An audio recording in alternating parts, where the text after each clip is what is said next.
cái láng cho rồi chứ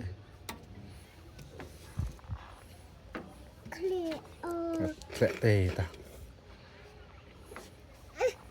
ta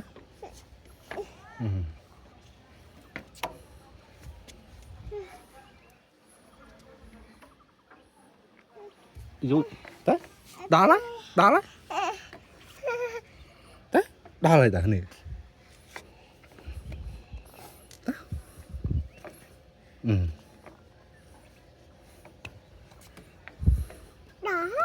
đó đấy bé đủ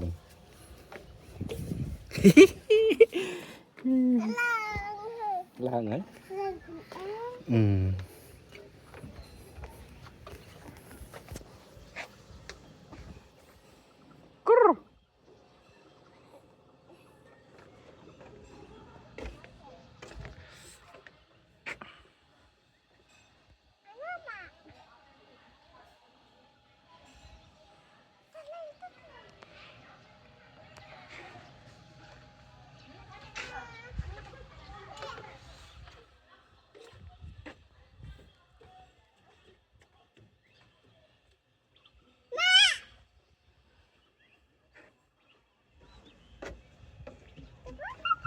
này cái